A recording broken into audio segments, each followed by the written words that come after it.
Good evening, everybody, and welcome to the Mass Mutual Center for tonight's NCAA selection pregame show. I'm your host, Seth Dussault, the voice of the Yellow Jackets.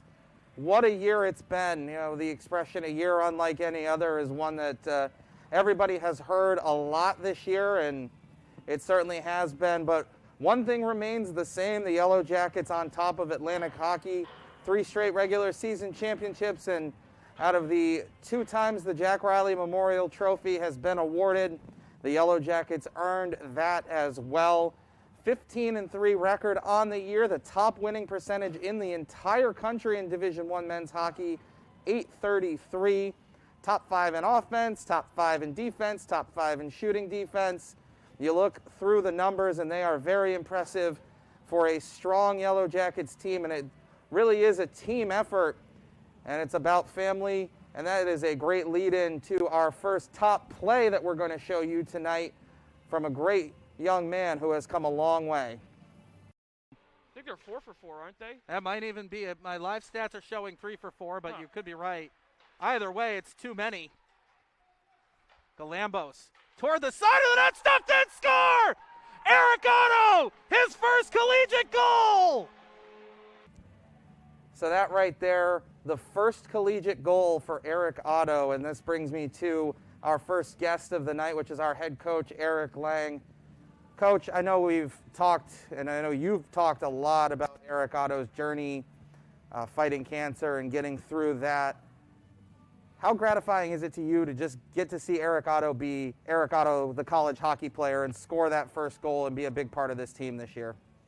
Certainly one of the better moments of our season this year to get Eric back in the lineup. And I remember we started him that night, and you know, some of the memories we were able to take away from that night, even Army West Point, their professionalism and how they give him a tap after the game, and in a pandemic. And we actually leaned on Eric a lot here this season, just in terms of whatever we had to deal with as a team, whether it be shutdown or some of the testing and everything that was an inconvenience in terms of our season is nothing in comparison to what Eric Otto's been through, and we can lean on some of those things, and we did.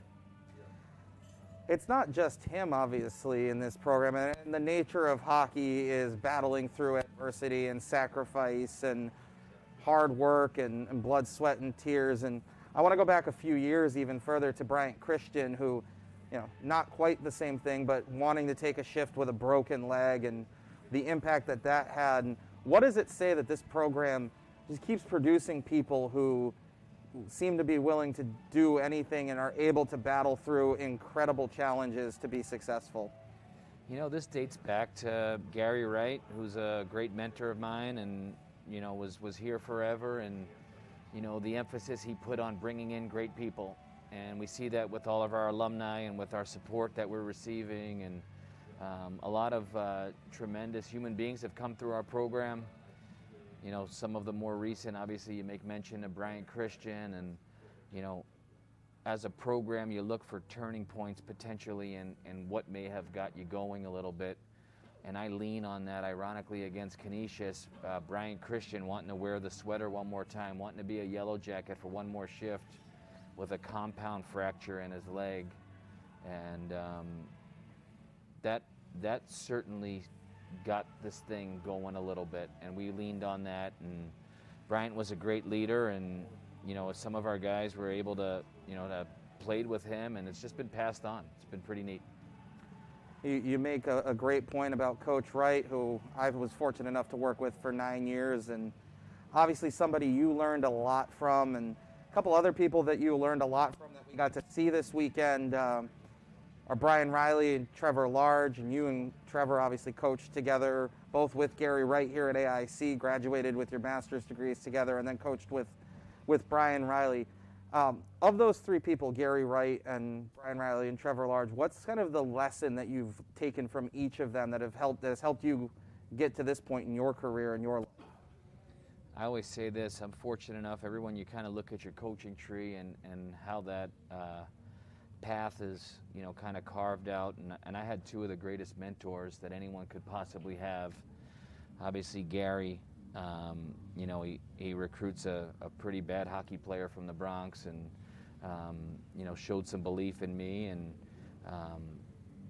without that, I'm probably not here right now. But in terms of how you treat people, and no one did that better than Gary. And Brian Riley, I always tell Riles, like, him and Gary are so eerily similar in a lot of ways, because you care about people first and you care about hockey second, and then the hockey tends to take care of itself. And Riles is a selfless leader. He's a guy, not often you see the head coach carrying the stick bag off the bus, and you lead from the front and you lead by example. And super fortunate to have worked with Brian. And my 2 stops with Trevor, we were in the trenches together, and having worked for Gary and having worked for Brian, both completely different styles. But the one thing Trevor and I always were able to do, and the mesh was so seamless, was we were just trying to get better.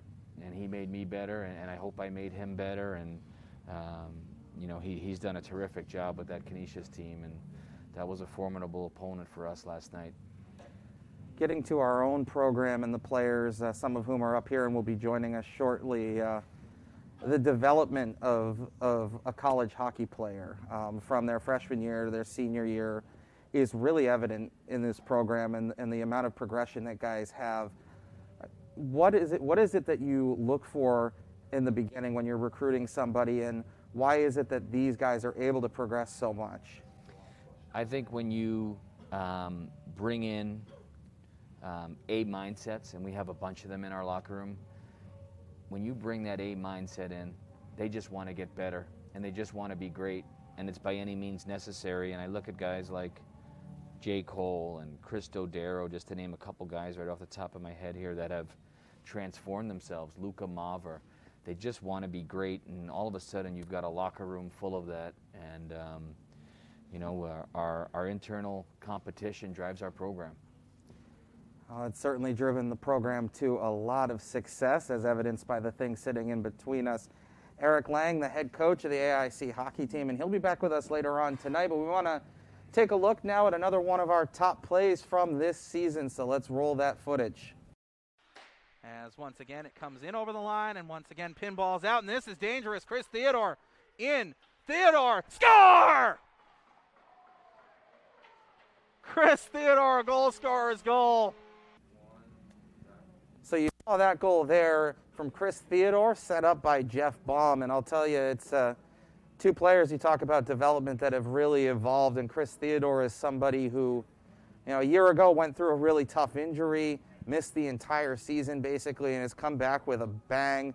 You'll see him later on in this show as well, because there's another play you're going to see. But for now, let's actually take one more look at that goal, because it was really such a nice play that I want to see it twice. As once again it comes in over the line, and once again pinball's out, and this is dangerous. Chris Theodore in. Theodore, score! Chris Theodore, goal scorer's goal.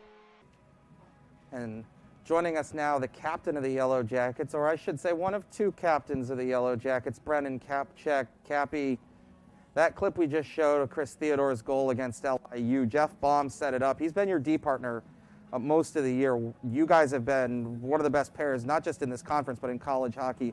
What makes the 2 of you click so well on the ice that you're able to work together and be as successful as you are? I think we just kind of kicked it off from the bat right when we started playing together. They gave us a shot, and our brains just work kind of similar, and we can read off each other real nice. And if I make a mistake up front, I know Bomber's covering me on the back end, and I'm coming back to help. So kind of just been our recipe for success. Now, this team this year has 3 pairs of defensemen that all look very similar in terms of the style and in terms of having one defenseman that's really aggressive, active in the play, and one defenseman that's more hang back, defend, block shots. You and Bomber obviously fit that mold. We see Zach Galambos and Parker Revering, your co-captain, together, and a lot of games this year we've had Brett Callahan and Nico Somerville who do kind of the same things as younger players. What are you, as a pair of defensemen that are seniors, teaching the younger guys and showing them that has allowed the team to really evolve that style on the back end? I think it's just going out there and giving 100%, whether that's not letting the shot get to the net, getting the puck out, chip off the glass, whatever it is. Like, keep it simple at times. Sometimes you got to make some plays, but the simple play is always the play. So I think just honestly as a defensive unit, we just kind of stay on the same page and, talk to each other on the bench so we know what's going on with different teams during the game, and it's kind of just been working for us. Now, we talked a little bit about this after the game last night in your post-game interview. And you are first all-time in assists in the Division I era, 80 helpers, which is it's a great number for a forward, let alone for a defenseman. And I know you talked about the great teammates that you had and how they've helped you to get there. When you think about like having a record like that and all the players that you've played with and the people that you would have had to pass to be on top of a record like that, what does it mean for you to know that you've meant so much to a program like this? It just makes me feel like I'm a piece of the puzzle, part of the family, and I really couldn't have done it without all those guys. Every single guy that's been through this program, I probably had an assist on nearly every one of them's goals, and it goes out to them. The team gets the job done. The one thing that you haven't had yet this year, and we've talked about this a little bit, is actually a goal of your own. Now, it's not as though you haven't fired pucks on net, but it's seemed like they've always been plays to set up other players' goals. Are you just waiting for the right moment to get the big one, sort of like you did against St. Cloud 2 years ago, or is that by design that you're shooting to pass? I'm trying, but one's going to get in here, so you heard it. There you go. Brennan Capchak is promising us one. I'm hoping to see it this weekend.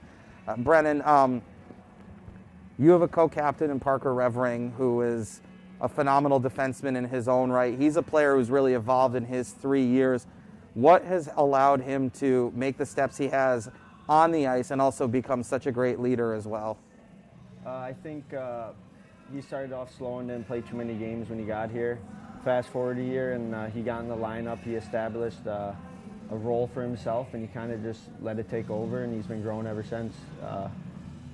Kind of just getting up into play when he can, and he gets it done. He's been getting better and better, and I think you'll see him continue to grow, and I think he'll go play pro somewhere in the short future. So, certainly a phenomenal hockey player. This trophy sitting in between us, obviously hard to win. And 3 years ago, in 2019, we won it, got to go to the NCAA tournament. Last year, regular season champions don't get a chance to compete for the Riley Trophy, don't get a chance to go to the NCAAs. Get it back this year, get there, win it again, and now heading to the NCAAs. Obviously, it would have been nice to be able to do it last year. How much for you does it mean something to have another crack at not just a conference championship, but a national championship, and to prove that we belong on the big stage? With it being my last dance here, it's exciting. It's one last shot here, one kick at the can. We'll see how we do, but I believe in this team very strongly. What do you see in this team that you saw in the 2019 team that allowed it to make the kind of run that it made, and what can we learn from what didn't maybe go right in the end that could help us get beyond where we got the last time we were in this position? Our competitive advantage would probably be the way we practice, and that kind of just goes, especially this year, our practices we've been practicing more, and they've been long and hard and just battling every single day. So that's kind of our recipes for success as a program. And then second part of the question, can you repeat? Just maybe something that we can do differently from 2019 to get even further. Put a couple more pucks in the net. Win the second one too. Yeah. Third and fourth, all of them. Hey, listen, if you guys can win 4 games, and I have no doubt that it's possible, I'm certainly looking forward to that. Brennan, really appreciate you doing this. The captain of the Yellow Jackets, joining us here as we get ready for the NCAA selection show. And it's time for another one of our top plays. And this one's actually 3 plays. It was an unbelievable comeback. Let's take a trip down to West Point, New York.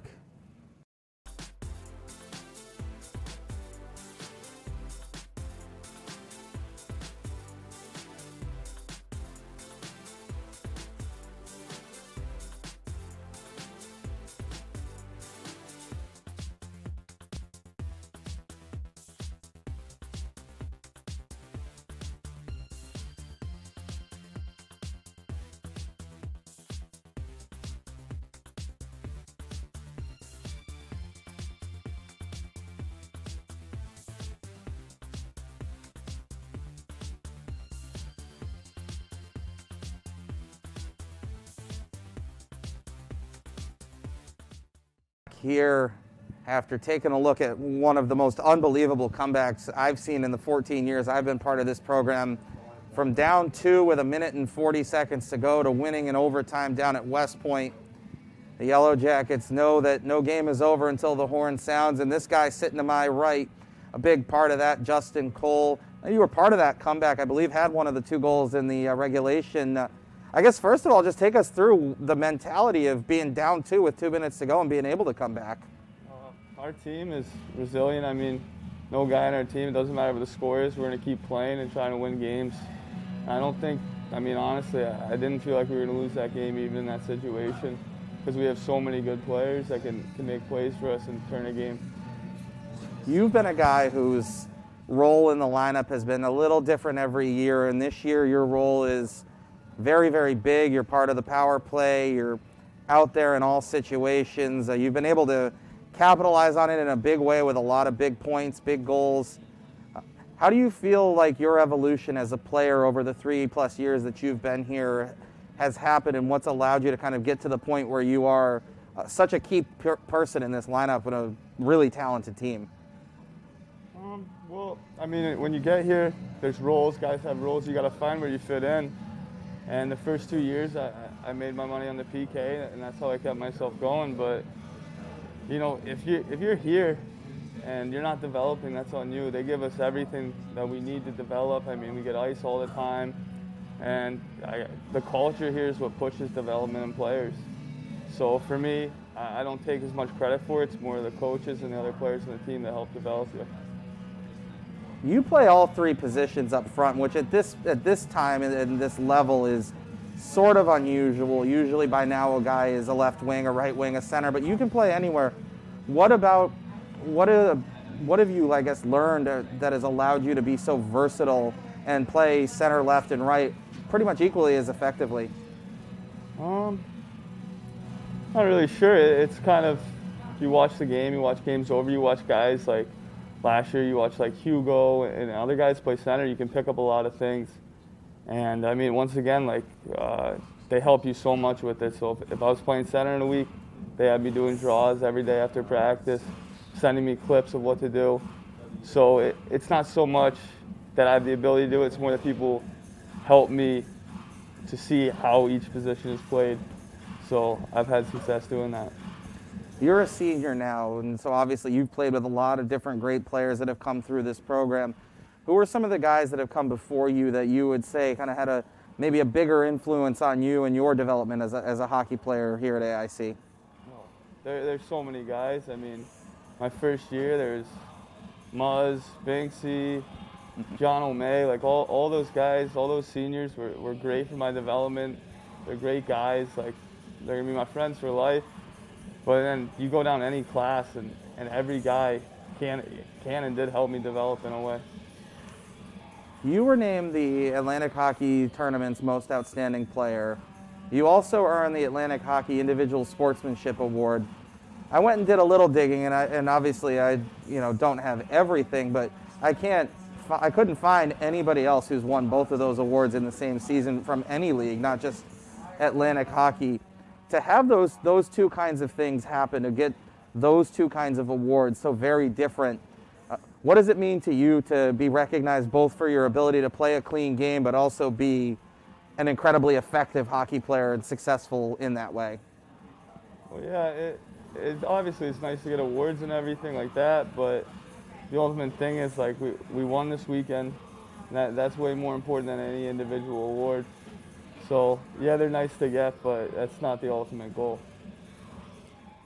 Heading into the NCAA tournament, this isn't the first rodeo for you. Obviously, you were part of that 2019 team, and I guess what's the biggest takeaway that you took from that season that we had in 2019 going into this year, and then now that we're heading back into the NCAA tournament, kind of what's the biggest thing that you're going to take into the final 16? I just want more than what we got. I mean, I didn't want our season to end that year, and it did. And this year we have another opportunity to do the same thing. But for me, I want to go all the way here, and I'm going to do whatever that our team and me we're going to do whatever it takes to get there. How much is it magnified by the fact that we probably would have had a chance to do it last year. We were regular season champions again, and then kind of had the rug pulled out from under us. It's got to make this one feel even more urgent to try to get that next step. Yeah, no, it definitely, the season was ended for good reasons. I understand that, but it still hurts a lot because you put in so much time and effort, and then you go through this year, we've had so many obstacles. We took 6 weeks off from playing, and then you get out there, and now it's like the most games we can get is 4. Like, I want to get as many games in as I can. Last weekend before the championship tournament, we had an inter-squad scrimmage. They split the team in half, treated it like a normal game day, brought in refs. You guys had to show up in suit and tie. I even did play-by-play for it just to make it feel as close to real as it can. How much can you actually replicate the game environment by doing something like that, and how much did that help us be successful this weekend against Niagara and Canisius? Well, I thought that was huge for us. I mean, I've said it before, our compete level as a team is through the roof. So when we go out and scrimmage there, it's hard. I mean, I get frustrated. I can't get pucks where I want them because every guy on our team is working as hard as they can. They're treating it like a Game 7. And that's the culture we built, and that's what's helped us establish what we have now. What's it like going one-on-one against Brennan Capchak? It's easy. Is it? Yeah, no problem. He doesn't hit me, he just pokes it away. That's fair enough. Yeah. So this is Justin Cole with us, and it's a perfect segue into our number 2 of our top 5 plays because, oh, it's going to be a Justin Cole goal. So you probably are already able to guess what it is, but I know I want to see it. I'm sure you do too. Capchak, slap pass across to Baum. Bomber toward Cage. Dangerous in front, score! Justin Cole! 2-1, Yellow Jackets!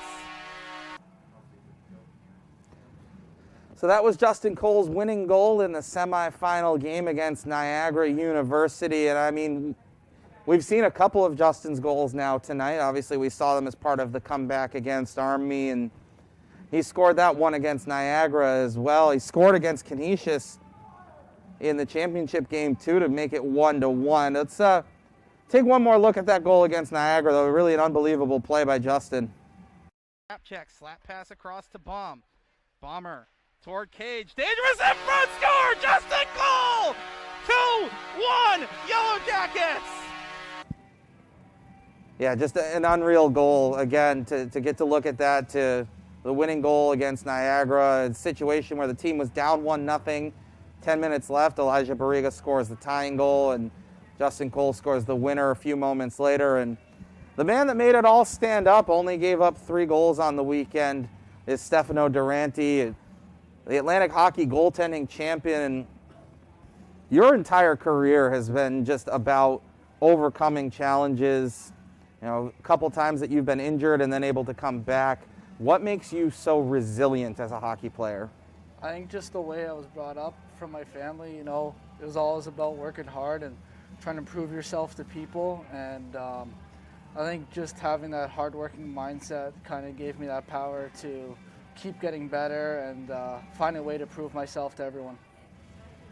You played alongside Zacharias Skog for 3 years, and obviously, you know, he went through some injury issues himself your freshman year, and you came in and got Atlantic Hockey all-rookie goalkeeper that year.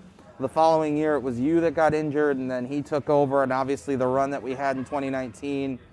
And then the following year, he was the starter, and then he got hurt again, and you took over. How have all of those things helped you this season, and especially coming into this Final Four after 7 weeks off? Yeah, I think it's just to bring out that competitive mindset.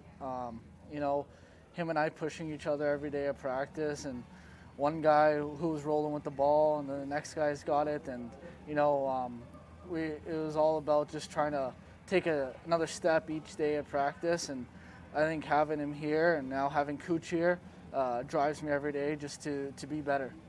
That's a perfect segue into the next thing I was going to ask you is Jake Kucharski and really Ryan McKinchak too as well. You know, you were the younger guy, you know, working in a tandem with an older goalkeeper, and now you're the senior and you have, you know, a couple freshmen and a sophomore, and you're the old man on the unit. What did you learn from your experience with Skog and being one half of a tandem when he was the veteran guy that you're now using to help them be successful? Because obviously the team's success, no matter who is in net, is going to be the same.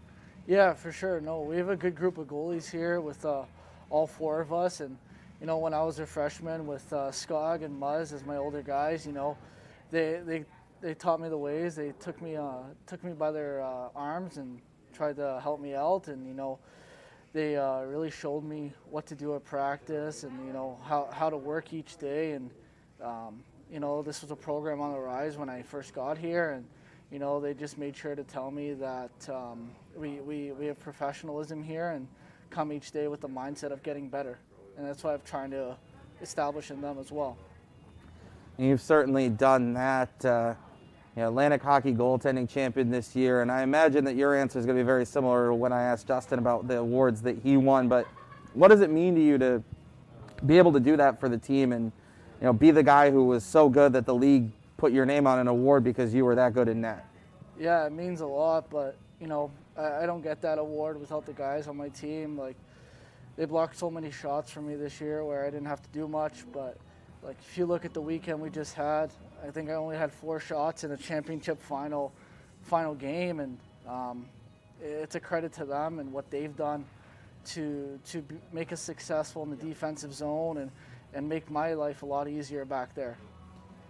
Yeah, 4 shots allowed in that third period, and Canisius, of course, had the goalie out for quite a long time with the 2 empty netters. And the night before, Niagara, the same thing. They had the goalie out for 3 minutes. I don't think you actually saw a shot on goal. What about the defense, the guys in front of you? Because you have the best view, obviously, of it of any of us. So they're right there. What about the guys on our defense and even the forwards that makes this team so good defensively? We only give up 22 shots a game. Yeah, you know, I think it's all about just buying in to what our coaching staff is telling us, and, you know, guys just wanting to block shots because, you know, we're a tight group here, and we make sure to keep everyone accountable, and guys are blocking shots for each other, just making sure that, you know, we're doing it for our team, and it's a team first kind of mentality here. Now, I want to roll back again to 2019. It's obviously an unbelievable run. Zach was the starting goalie for a lot of it, obviously, with your injury being what it was. And then last year, you know, you were the guy down the stretch, and going into the playoffs, you know, it certainly could have been you going in goal before, obviously, everything got shut down. What did you learn from those 2 experiences that you used this weekend, and what are you going to use going forward, knowing that it's assumedly your net going into the NCAAs to play against whoever it is we're going to get? Yeah, that year I was injured when we went to the Atlantic Championship. You know, being on the sidelines kind of sucked a bit, just having to watch our team's success from the side, kind of. But it also gave me more fulfillment this time when we got here for it. And, you know, it kind of taught me some lessons of never taking it for granted and trying to live every moment. And, you know, last year going down the stretch there, I think it was a 11-game winning streak, 12-game winning streak. When we were going down the stretch there, it was kind of, you know, just think about the next game. Don't think past it. And I think that's what we can kind of take into next weekend, is not looking past that first game on the Friday or Saturday, whenever it is, and just making sure we're living in the moment, because, you know, we're not going to get so many of those. For sure, at most 4 games in the next couple of weeks. And let's take a look at our number 1 big play of the year, because it's officially the reason that we're sitting here today, and officially the reason why this thing is sitting here at the Mass Mutual Center once again. Lays it up, Flatterby, a bomb save made, the rebound is there, toward the net, they score! Chris Theodore with 2 seconds to go in the power play! And that one is probably a rebound. That, of course, Chris Theodore, we mentioned that you would see him again, and sure enough, it was the Atlantic Hockey Championship winning goal. It put AIC up 3-2 early in the third period of that game, and the Yellow Jackets never looked back in that 5-2 win. Now, one thing we've already started hearing a lot of questions. I've been getting tweets. I know we've gotten some emails as well. I think a carrier pigeon dropped a letter off at one point, somebody's old school, that about tickets for the NCAA tournament. And, well, unfortunately, I know as much as you guys do right now. We really have not been told what the situation is, and a part of that is because we don't know where we're going to be playing yet. We could be in Albany, we could be in Bridgeport, we could be in Fargo again, we could be in Loveland, Colorado. So that information will be made available as soon as we know it, and you know me, I'm pretty loud. I don't generally keep things to myself, so you will have a chance to find out where we are going to be tonight, and then we will disseminate that information about the tickets as it becomes available. So as that rolls in a little bit closer, we're going to take a look at the team in the stands as the Yellow Jackets are here now getting ready as we get close to 7 o'clock here on the East Coast. And I'm going to turn and take a look too. All those guys down there and over there, and the last few of them getting over there. And it's going to take a look at something else that's special to us, our locker room.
Welcome back to the Mass Mutual Center. So again, Seth Dussault, the voice of the Yellow Jackets, and our head coach Eric Lang joining us once again. And by us, I mean myself and the Jack Riley Memorial Trophy. Coach, I know we're in. We know we're in. We get the automatic qualifier, and 5 other teams got automatic qualifiers. That leaves 10 spots.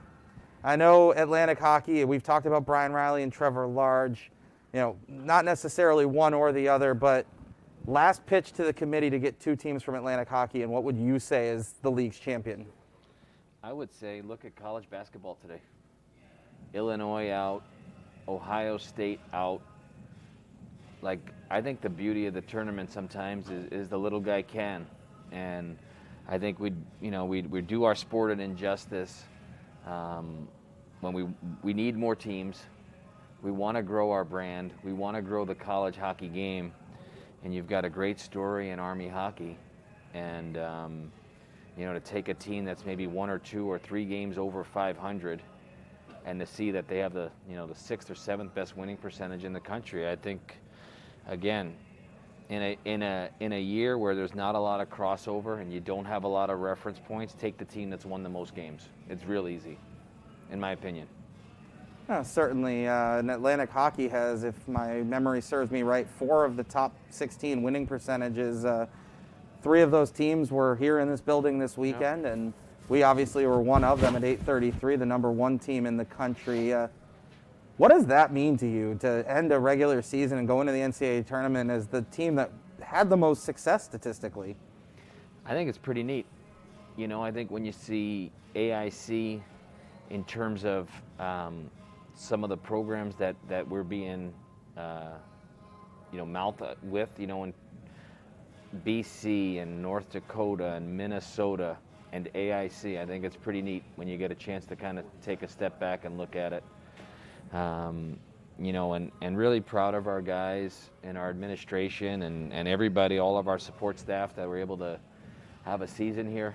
And, we're looking forward to tonight to see where we're headed. Now, one of the biggest keys to the success of this program is the people who came before, all of the alums, and we've talked a little bit about a few of them, and I know our guys have talked about the guys that they played with that have since graduated, but alumni support has been such a huge part of this program, and as an alum yourself, I am as well.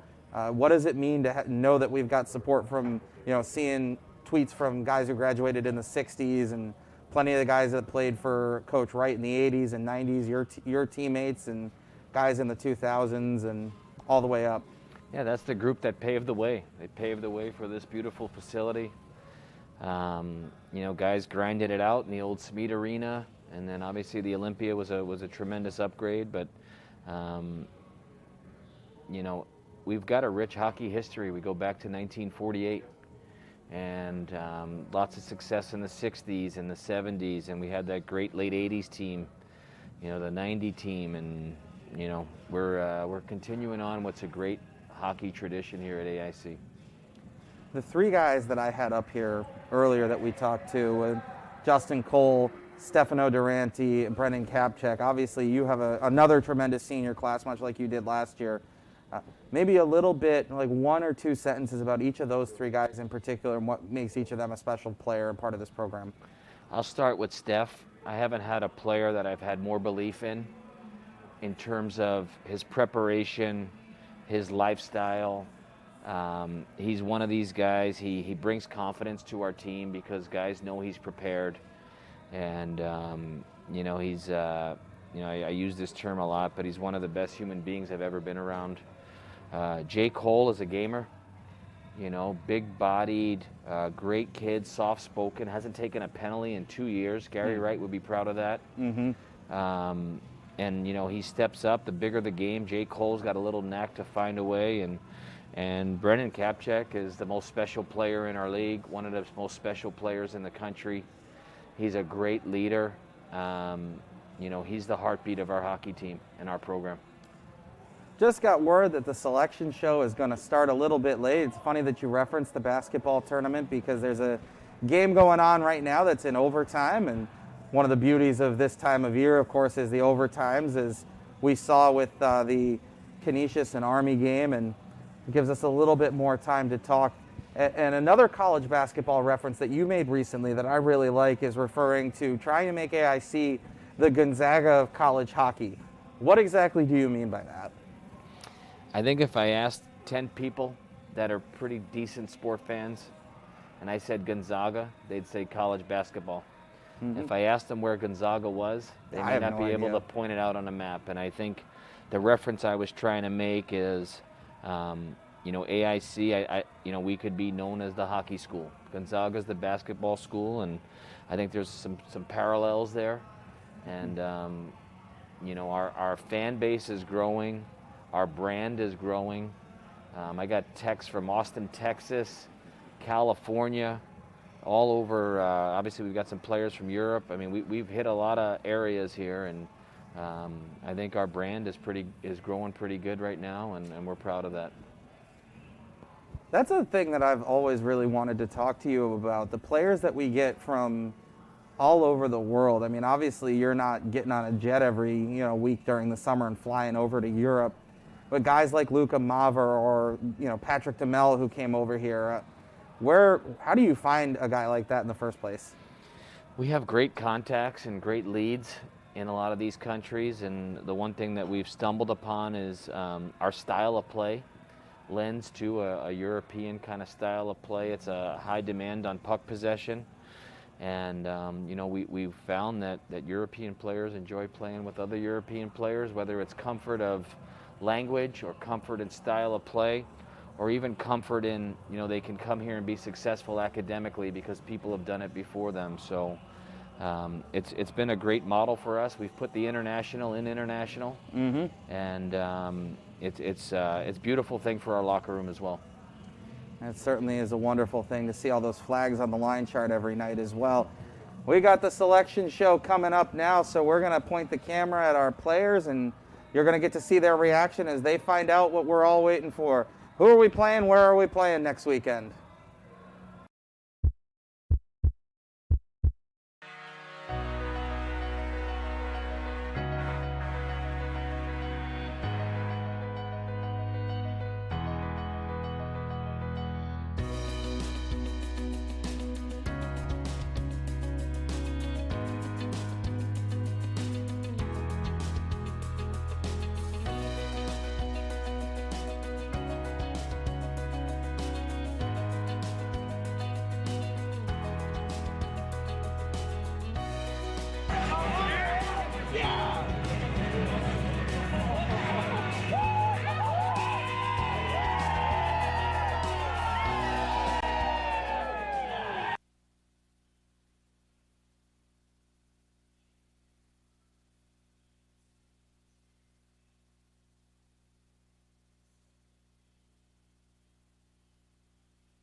to take on the national #1 North Dakota Fighting Hawks. And I mean, 2019, right?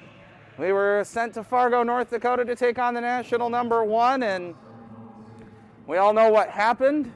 Brennan Capchak's game-winning goal in the second period, a 2-1 victory. The greatest upset in college hockey history, or so they say. I think everybody here at AIC knows there's no such thing as an upset in college hockey because every team is good, every team is capable. Goes to what Coach Lang said about this time of year. Anyone can beat anybody, so the Yellow Jackets certainly will not be afraid of the Fighting Hawks. It'll be a heck of a matchup in a building that the Yellow Jackets have won in before. And we'll have Eric Lang up here in a little bit with his thoughts on the bracket and on what he sees from AIC against North Dakota. We'll take a little break here as we continue on with the selection show from the Mass Mutual Center.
go. Oh, sorry about that. A little technical difficulties here. Looking at the whole bracket now, and kind of not a surprise when we saw AIC drew North Dakota, who was the #1 overall seed, that Atlantic Hockey's champion is once again the lone representative of the conference in the tournament, and that's a disappointment to me, honestly. And I don't want to take away from any of the other teams that are in, who are all incredible, and any of the 16 teams that are in certainly can win it. They're all good teams. They're all deserving, but I think the committee missed here. Quite frankly, I think Army should be in. I think Canisius could have been in. One of the two of them should have been in. Going back to what Eric Lang said about look at the body of work that they put together this year, because in no other year would you look at any year but this year. The pairwise only looks at the year that is. And I don't see any reason to change that. You look at the year that is. It's a different year than normal, but it is the year that is. And for me, the big thing is Hockey East refusing to play non-conference games. The Atlantic hockey teams didn't have the chance to show what they were capable of. Army did not have the chance to show what it was capable of out of conference. Not because they weren't willing, but because other teams weren't willing. And it was just frustrating for me. But it's also an opportunity once again for Atlantic hockey to prove it on the ice. In AIC's conference, you go back to 2015 with RIT winning. Air Force has won a couple of games since then, and of course the Yellow Jackets in 2019. Atlantic hockey's champion, 4-1 in the first round in the last 5 years, 7-7 since 2006, going back to that upset with Holy Cross. The first one's the godfather of the Atlantic hockey upset. And it goes back to what I say about the word upset. It isn't. There are 16 teams in this tournament, and all 16 of them are capable of winning a national championship. And I think that a couple of teams that are capable as well got left out, most notably to me, the West Point Black Knights, who deserved to be here and got the shaft. There's no other way around it.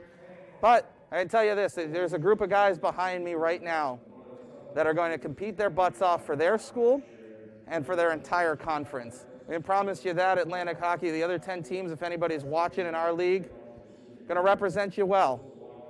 This trophy to my right, Jack Riley is the namesake. Jack Riley, the godfather of USA hockey, the 1960 Olympic team, and of course West Point's head coach for 36 years. Oh, there's a reason his name is on this trophy, and there's a reason he was a Lester Patrick Award recipient for service to hockey in the United States, service to college hockey to this country, and we know what we represent here in Atlantic hockey. We're coming for you, North Dakota. Simple as that.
Well, I am back here with Eric Lang, the head coach of the Yellow Jackets, as we've seen the bracket now, and I've said my piece on how I feel about Atlantic hockey only getting one team in, and Langer, I know that's something we've talked about, but all you can do is play what's in front of you has been the motto for pretty much everybody all year. North Dakota, initial thoughts on taking on the Hawks? Yeah, kind of surprised we're headed out west, to be honest. I think they sent 3 West teams east. So a little strange, because it was a year that they determined that travel was going to be of the utmost importance. But hey, we've got great memories out there. We've played 2 really good games in that arena. It'll be some familiar sight lines for our guys. So we'll take the positives here. Obviously, North Dakota, they are what they are, and they'll be tough in that building for sure. But this time of year, you're not getting, we're not getting anything easy here. So you get who you get, and we gotta just focus on AIC hockey. How much does it help that it is a familiar building? I mean, it's a long way from Springfield, obviously, but we played those 2 games in that building. We won a game over a national #1 in that building. How much do you lean on that as a head coach going into this week, and getting the guys to believe, hey, we can beat these guys? Yeah, I think we'll have 8 players that had success in that building. So to be able to bring those 8 guys back and be able to lean on them a little bit, it'll be a hostile environment in terms of the fans there. We haven't played in front of fans all year, so that'll be a neat experience for our guys. Yeah, we'll have to start our deep dive into North Dakota. That'll start tonight. One of the things that they referenced on the screen up there on the selection show is all the things North Dakota is first in the country. Goals for and face-off percentage. And then the one stat up there that they put up that they were not first in was winning percentage. They were 3rd. We are first. How much can you lean on something like that to say, hey, look, guys, we know we can win games. We're #1 team in the country in that regard. Yeah, winning breeds winning. It doesn't matter if it's North Dakota, Canisius, or Army. Our guys have an expectation, no matter who we play, that we've got a good chance to win that hockey game, and then this weekend will be no different. You've got, you talked about the travel, and it's a thing, obviously, that had been tried to be limited. What does it mean to have to travel now to go as far as Fargo, North Dakota, after a whole year where the furthest we went was West Point, New York? Yeah. The first thing that comes to mind is, the inherent risk of just traveling and making sure our guys we're wearing our masks and we're being diligent about washing our hands, and so that's our first opponent, is to make sure that we continue to do the right thing. And I don't know what our travel schedule will look like or our travel plans, but sadly that's the first thing that comes to mind is the the inherent risk of getting on a plane, going through an airport, getting into a hotel. And it's sort of magnified with the news that came out just before the selection show at St. Lawrence, who would have been the automatic qualifier for the ECAC, winning the tournament yesterday, has to withdraw with a positive test inside their Tier 1 group. Does that kind of make you feel like maybe the committee should have tried to stay East and West a little bit more, or do you think that they made the right decision to just say, hey, every other year we put this together 1 to 16, why should this be any different? Yeah, I'm kind of torn, to be honest. I think when you've got a bunch of teams, like I don't understand Quinnipiac going out to Colorado, and they're 30 minutes away from Bridgeport. That one doesn't make a whole lot of sense. And bringing St. Cloud and the teams that are west coming to Bridgeport. It's not my job to make sense of it. It's my job to prepare our hockey team. So wherever that game is, we'll be fine. You've obviously coached against a lot of good teams. We played Quinnipiac this year, that Quinnipiac team that you mentioned that's also going out west. In the past, teams like UMass that are in the tournament, we've seen some of these big names. What kind of sense do you get of the overall bracket and, the 1 to 16 of it? Is it really true that you think that any of the 16 teams could win? Yeah. Yep. I think the college hockey bracket is the toughest one to pick. And I think we've got a bear of a bracket when you look internally inside of our, Michigan, Minnesota, North Dakota. like if you're mentioning like some of the best programs in the history of our sport, those 3 might come in that order. So, but you know what? It's better than not playing, and we're excited to be there. It's something that I just talked about a little while ago. We only get the 1 team in from our league. Is there a sense, I know it feels like it for me, and I'm sure some of our guys are going to feel it, is there a sense that we're kind of carrying it for 11 teams and not just 1, being the only one again? Yeah, I think there's that sense of camaraderie within our league. I remember watching those great Air Force teams playing and really rooting like heck for them, and I remember that great run that RIT went on. So, you want success inside of our league, and our league has done really well in that first round, so hopefully we can continue that mantra. Why do you think that's the case? I mean, obviously hockey games are hard to win no matter what, but 4-1 in the last 5 years. Atlantic hockey is going back to 2015 with RIT and Air Force and us. What about the teams from Atlantic hockey makes them so able to go in and pull off these? You can't call it an upset if you're 800, right? Yeah, it's our league is certainly better than what we get credit for. That's the first thing. I think what's really more impressive is it's usually 1 versus 16, and to have that success. Mm-hmm. It's not like it's a 2-3 game or an 8-9 game. It's 16 playing 1, and we've gotten 4 out of the last 5. So hopefully we can continue that trend. Well, that's the game plan. North Dakota, AIC on Friday night in Fargo, and we'll see how that goes, and we'll obviously be there live to bring you all the coverage. So keep on following us on Twitter at AIC Hockey, American International College Ice Hockey on Facebook, and at AIC_hockey on Instagram. We're gonna bring it all to you, and the Yellow Jackets are gonna bring everything they've got against the North Dakota Fighting Hawks.